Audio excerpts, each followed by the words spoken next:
Bonjour mesdames et messieurs, bon réveil et bienvenue dans ce journal. Mohamed VI, le roi du Maroc, et le président Alassane Ouattara ont assisté hier à Abidjan à la présentation des travaux du groupe d'impulsion économique Côte d'Ivoire-Maroc et à la signature de 14 accords bilatéraux. La Côte d'Ivoire est devenue la première destination des investissements extérieurs du Maroc et les échanges commerciaux entre les deux pays ont triplé selon Meriem Ben Salah Chakroun, la présidente de la fédération, la Confédération générale des entreprises du Maroc, précisant que ces investissements étaient notamment tournés vers des secteurs tels que le BTP, l'industrie manufacturière, chimique et agroalimentaire, la formation, le logement et les infrastructures économiques et sociales.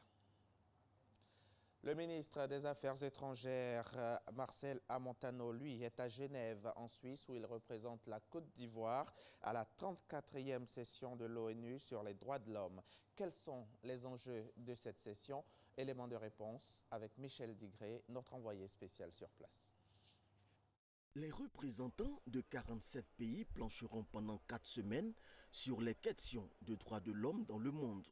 Cette 34e session du Conseil des droits de l'homme de l'ONU, ouverte ce lundi, bat un record d'affluence et les sujets qui seront débattus sont d'intérêt capital. La montée du terrorisme, la question des migrants, la guerre en Syrie sont en autres quelques thèmes qui seront abordés au cours des panels. Ce sont au total plus d'une centaine de rapports que présenteront les experts sur la situation des droits de l'homme dans le monde. Parmi eux, la délégation ivoirienne conduite par le ministre des Affaires étrangères, Marcel Amontano, qui multiplie en marge des travaux des rencontres bilatérales avec des personnalités de différents pays.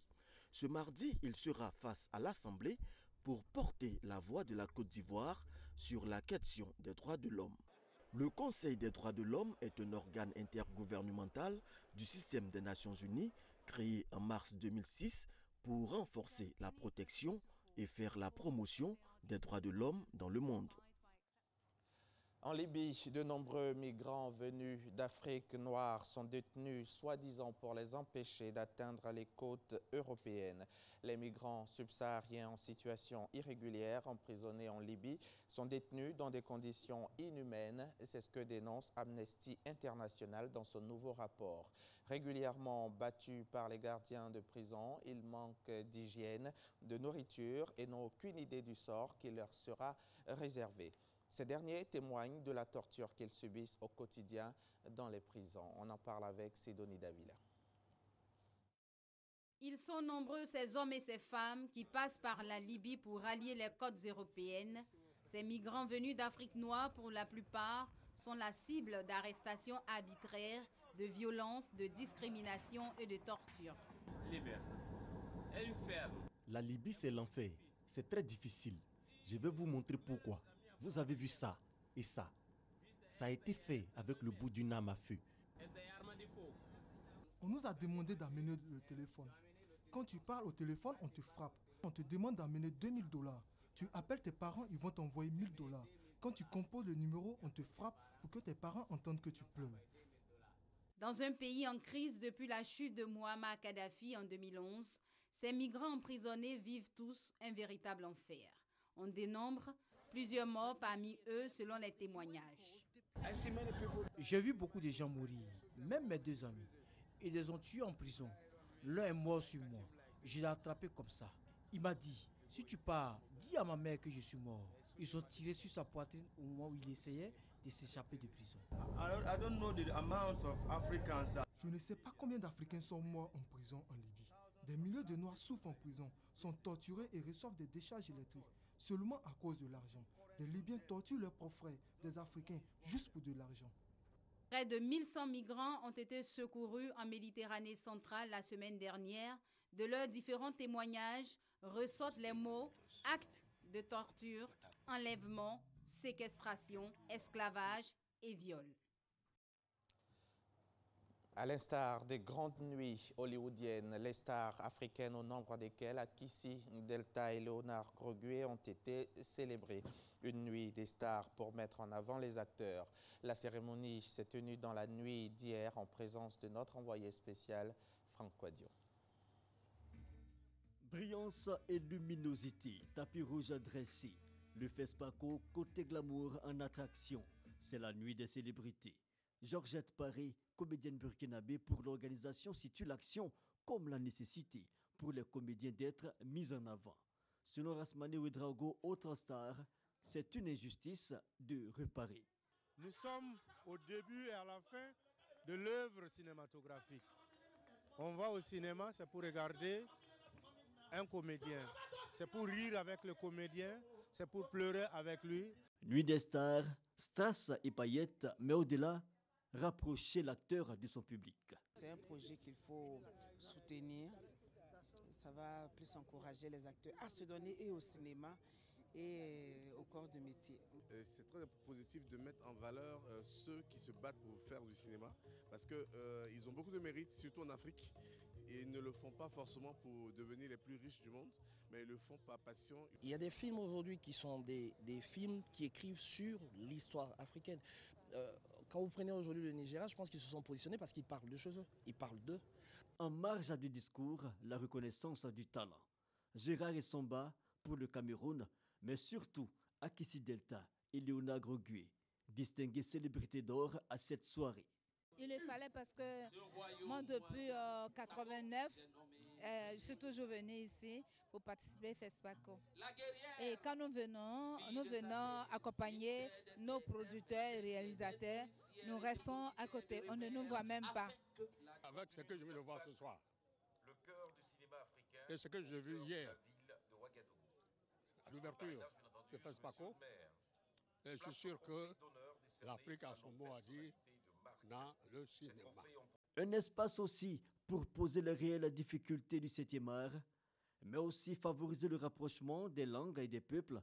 John Dumelo pour le Ghana et Fabienne Lodjede, Nigeria, comme invités spéciaux. La nuit des célébrités, l'initiative entend s'inscrire dans la durée. C'est la première du genre à la grand-messe du cinéma africain, le FESPACO. Retour ici en Côte d'Ivoire. Après ses déplacements à Nice et à Lyon, le ministre chargé des Jeux de la francophonie a initié hier lundi au district du Plateau, au Plateau, une rencontre avec les membres du gouvernement. Ces ministres ont été instruits sur l'état d'avancement des travaux de réhabilitation et de construction des infrastructures des Jeux de la francophonie. Selon le ministre Robert Begré-Mambé, la Côte d'Ivoire sera prête pour accueillir ces Jeux. Issa Chonanyeo. 80%, c'est le taux de réalisation des travaux de construction et de réhabilitation du village Akwaba, situé à l'INJS, Institut national de la jeunesse et des sports, à Marcouri. L'espace Canal au Bois, le musée des civilisations, le stade de Fort-Boigny, le stade Champeau, le vélodrome et bien d'autres infrastructures sont en phase d'achèvement. C'est l'information partagée par le ministre chargé de l'organisation des Jeux de la francophonie, Robert Begré-Mambé, avec ses homologues du gouvernement ayant un lien avec ces Jeux. Le comité de pilotage a apprécié le travail qui a été accompli par M. le ministre Robert Begré-Mambé et a fait quelques suggestions pour la suite. Au niveau de la jeunesse, du bénévolat, au niveau des infrastructures sportives, au niveau de la culture pour ceux qui nous représenteront dans les activités culturelles et surtout l'implication de la frange des jeunes. Je voudrais m'associer donc au ministre du Sport et des Loisirs pour le féliciter ainsi que son équipe parce que nous pouvons maintenant aller sereinement vers les 8e Jeux de la francophonie. La Côte d'Ivoire, qui avait accusé du retard dans l'exécution des travaux de ces infrastructures, est aujourd'hui dans une bonne dynamique grâce à la mobilisation de tous.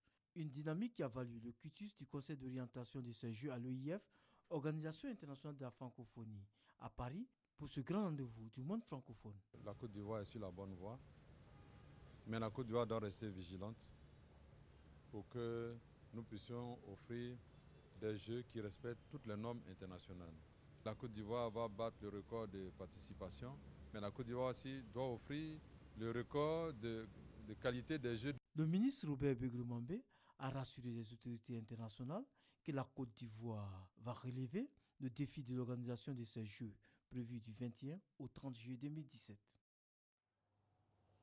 L'actualité internationale en bref. En Algérie, Chouaïb Oultache a été condamné à mort. Ancien haut gradé de la Direction générale de la Sûreté nationale, il a été reconnu coupable de l'assassinat du chef de la police, Ali Tounsi, en 2010. La défense a maintenant 8 jours pour tenter un recours.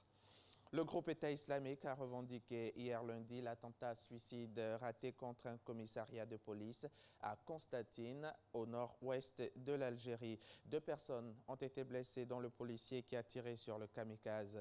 Les autorités algériennes avaient annoncé lundi avoir empêché cette attaque dans la nuit de dimanche à lundi après avoir abattu le terroriste qui tentait de s'introduire dans le commissariat avec une ceinture d'explosifs.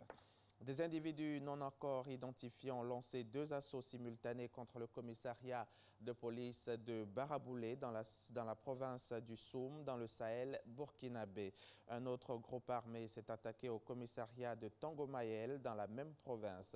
Des renforts ont été envoyés sur place pour faire face à ces 2 attaques. Le gouvernement philippin l'a officiellement confirmé.